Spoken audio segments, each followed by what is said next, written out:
Hi, I'm Pete, and welcome to Just a Few Acres Farm. Today is one of those awesome days when I can just settle into the shop and get some work done. I like spending days in the shop some days. Some days I like to be outside too, but today we're going to tear into this 756.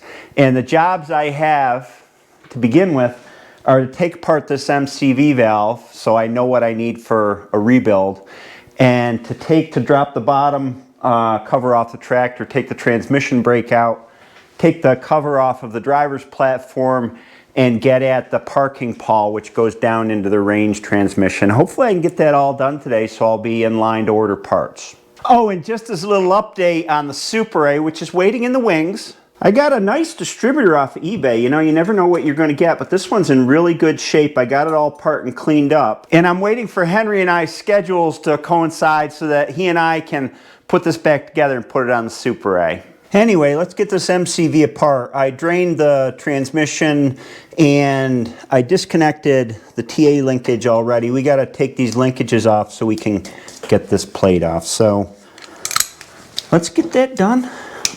This bracketry needs to come off.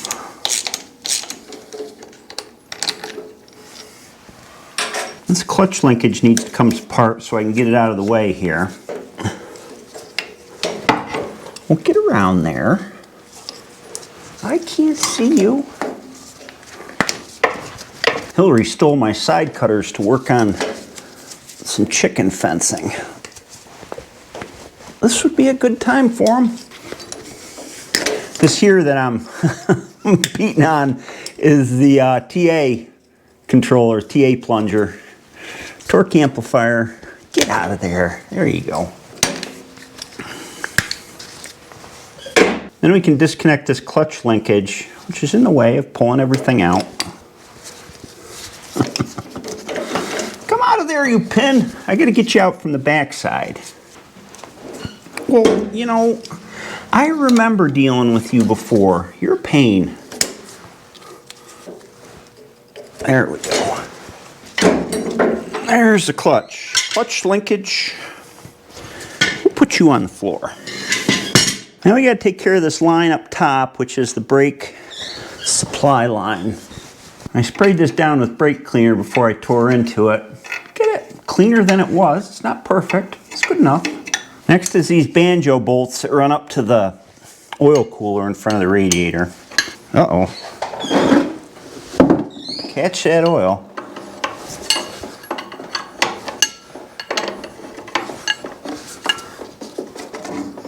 There's those guys. Next we can take the MCV off. These 4 bolts right here are what hold the pump on the back, so we don't need to undo those, but I believe every single other one needs to come off.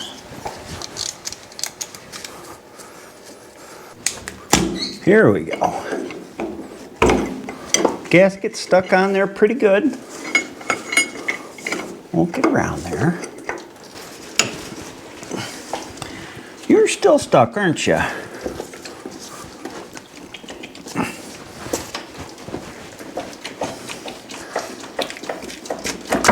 There we go.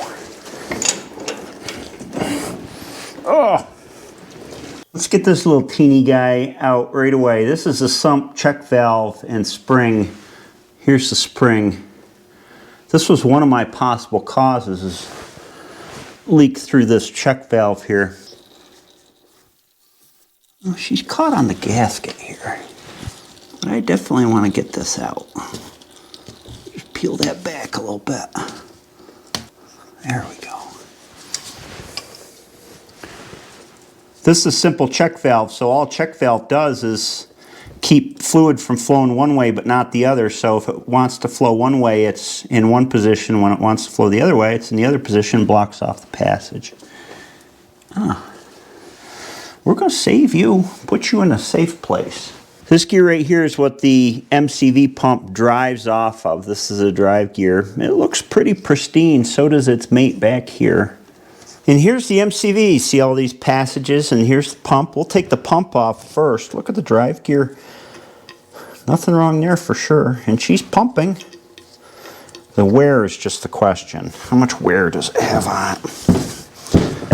We got to take these 4 bolts off. Copper washers. I'll have to remember that. Yep.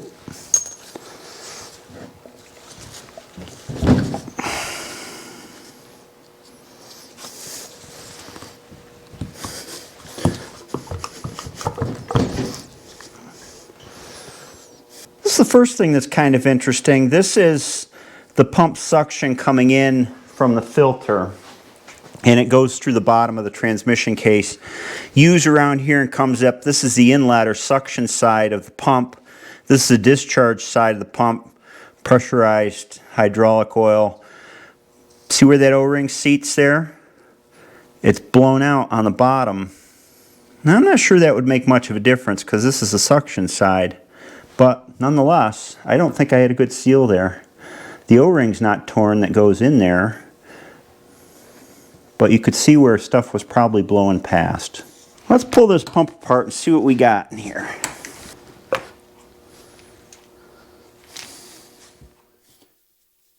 Here's the pump all apart, and of course you can see a good amount of wear here on this plate. And by the way, you know, this is just a gear pump. So the intake for the pump, the suction side, is here in this hole. This is the outlet side where the pressurized fluid comes out. The pump spins this way, and the fluid comes in around here from the suction, and then the pressurized fluid is discharged here. Now, of course, these pumps, make or break on them is the clearance of the gear tips here to the outside because it's pushing the fluid around here. That's how it pressurizes it. And of course, the clearance from this face of the valve gears to the body where you can see it's worn in here. You get fluid leak by in those areas, then your pump's not going to perform as it should. And if I pull these out, there's a fair amount of wear on the teeth where they've meshed. Same deal on the driven gear here. And then as you look around where, of course, the gears ride around in here, there's a good amount of wear in there too. Next, we'll take this cover plate off. We can start stripping down this block and inspecting everything that's in it. I gotta figure out a way to get this gasket loose. There we go. Don't see any evidence of leaks around gaskets, any of that. There's a whole lot of gasket here.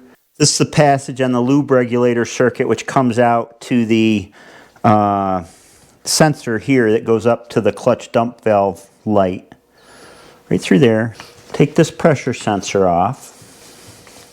We want to strip this completely down so that we can clean everything up real well. Got her up in the vise. I think that these things are easier to knock loose with the impact and then take them the rest of the way out. This is the fitting that the lube regulator light goes on. Just an O-ring Boss fitting. Now this next one's a biggie. This is the flow control valve, which I believe divides the 9 gallons per minute from the pump into the 3 and the 6.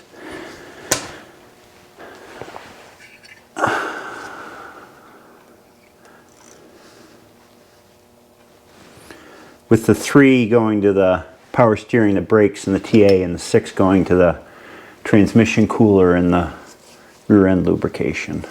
And I saw some scoring on that valve downside, so I'm working it out here. Here we go. That's pretty scored up from moving back and forth in the bore.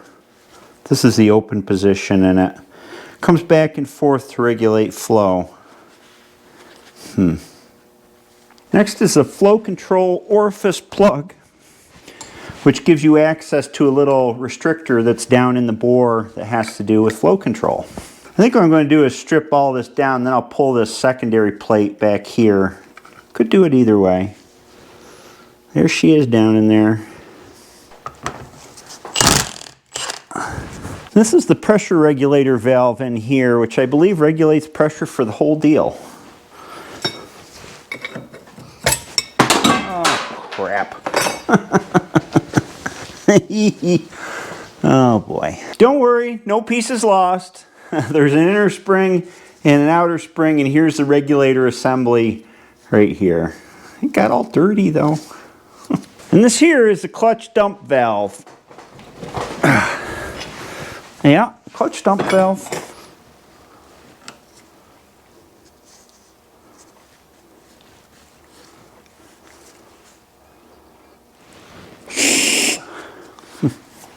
Here up on top we have the brake check valve, which is connected to the brake line coming out here. Oh boy. Well, you know, let's try that. There we go. Check valve spring here. Little guy. And there should be a fitting down in there. Come on up to the light of day. You don't want to, do you? Well, where's my pick? Here we go. Yeah. It's check valve again. So it fits on that spring, fits onto the fitting. Spring goes up and down. Keeps fluid flowing one way, but not back the other. Now this last one on the top is the TA control, torque amplifier control.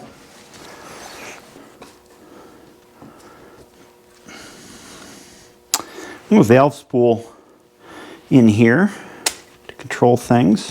And then last here on the bottom we've got the safety valve. This is where I connected my test gauge, my 300 psi test gauge, and there's a valve down in there.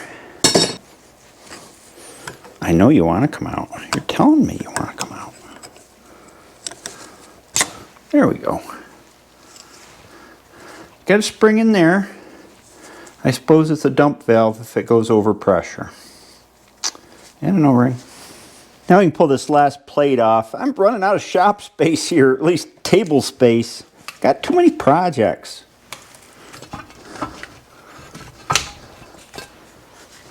Oh! I'm always looking for blowouts on the gaskets. I certainly don't see any here.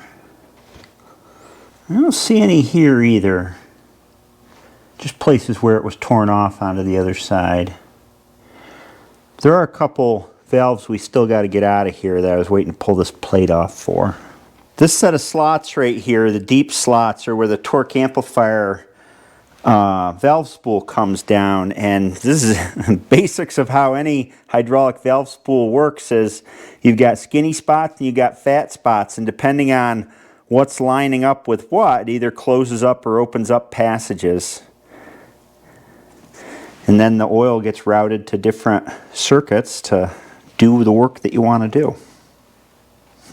And we got a spool back here that needs to come out. Spool valve, I don't know what it is, but it's got to come out. There's a pin here that holds it in place. It just pulls through once you get the plate off, and then you can work it out. This valve here that I'm pulling out is a lube regulator valve, and remember, this is where I was running low pressure when the fluid warmed up. And there's a spring in here we got to get out. There we go. It goes like that. Works to relieve or build pressure based on how much the spring is compressed. Then we got another valve in here. This is the oil cooler bypass valve. It's got a pin through the top of it to hold it in. I expect this is another overpressure situation sort of valve. We got to expose it here on the other side so we can push it through. There we go. And we have to push that valve out of there too. And it's got a spring behind it. Looks just like the other one did. Again, same mechanism. Here's the whole MCV assembly all laid out. So we have the pump over here. Then we've got plate 1, plate 2, and then we've got kind of the valve body in here with all the passages. And here are all the valves that went in the holes on the outside of it, all laid out by hole.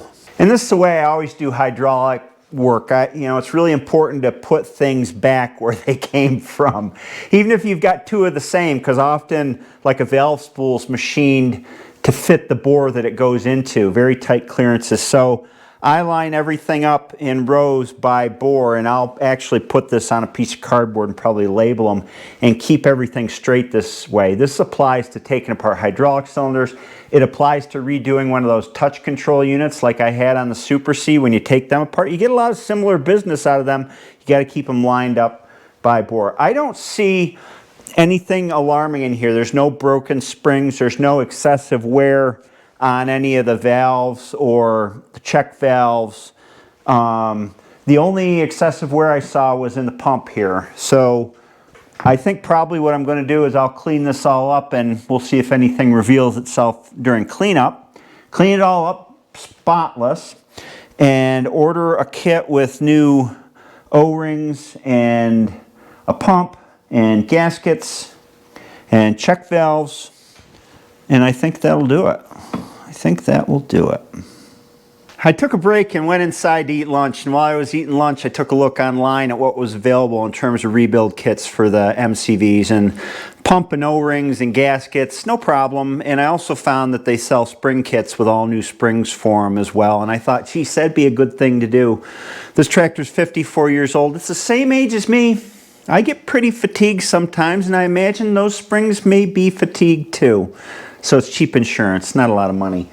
I want to show you the trans brake because that's what I'm going to do next. Of course, here's where the MCV sat, and then you've got these gears in here. You know, it's gears, transmission. Well, sitting way back in there, that little pad, let me get the light in. That pad you see way back in there with kind of the black gooey stuff around it, that's transmission brake up against the ear. Let me see if I can point to it for you. It's right back in there, that little thing. So we're going to take that out. And then while I'm in here, I might as well show you, right up in there, that gizmo right there is a torque amplifier. Everything looks so nice and clean and new in there. I don't see any worn teeth, no chipped teeth, not a lot of sludge in the bottom, you know, debris, gear parts, you know, all that kind of stuff, bolt heads. Nope, I don't see any of that. Oh, one final thing. This is a supply port for the MCV. This is where the oil comes from, and it goes through a gallery here back over to the other side of the tractor, and the filter is over there on the other side, so it draws from the filter into this hole. And there's also another passage from the filter that goes to the other hydraulic pump, which controls the remote hydraulics and the three-point hitch. I gotta crawl under the tractor to take the transmission brake out, take this plate out, this cover plate on the bottom, or bottom plate, whatever it is. Light, you need to stay put like that. Okay. Oh, you know, I gotta disconnect it from the other side first. Well, since I'm under here, we'll do this and then go and disconnect the linkage. Hey, there's no lock washers on these bolts. Boy, I'm surprised they stayed in. Here's the plate that the transmission brake sets in. This recess is where the brake linkage comes through. And the job of this is to stop the transmission gears when you push in the clutch so that you can shift without grinding things.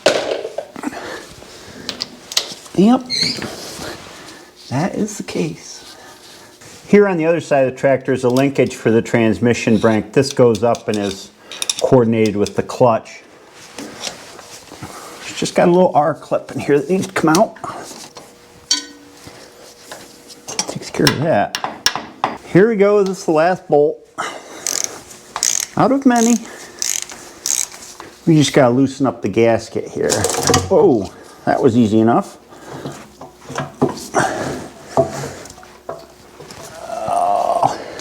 Now that I got the plate off of this thing, it's kind of tight quarters, but you can see the torque amplifier up in there. That's that drum up in the top.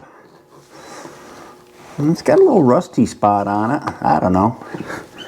Otherwise, I don't see any broken springs or anything like that. And then in this front compartment here, it's the same compartment, but this is that oil passage that comes over from the oil filter.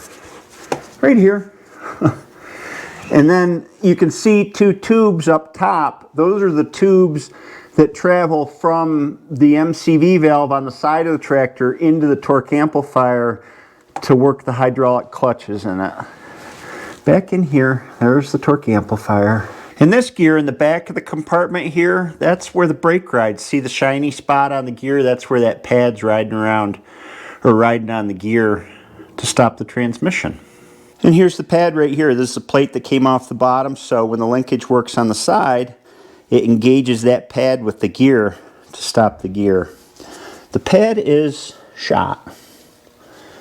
Yep, it's shot. And for this, what you can do, it used to be you'd have to buy the whole new parking brake, this cast piece and this, and you'd have to pull this shaft out and all that. But now they make ones where you just tap a hole, thread a hole into this, and you buy a new little pad assembly, and then it comes with a screw to put it in. And that's what I'm going to do to replace this. We'll just take the grinder and take the rest of this old material off and put the new one on. Simple, simple. No grit in the bottom of that at all. This is a torque amplifier compartment, so that's good. I'm going to conclude this video here because I got to thinking about it, and the work above the platform on the tractor, the parking pawl that engages with the teeth of the transmission to put the tractor in park, and the shift linkage, and taking care of any looseness in that and taking a look at how all those linkages are, is really quite a big separate project in itself. And so there's a lot of material here for a video, and then I'll have another video on the disassembly and inspection of those other things. So I hope you enjoyed this one. Thanks for watching, and I'll see you next time.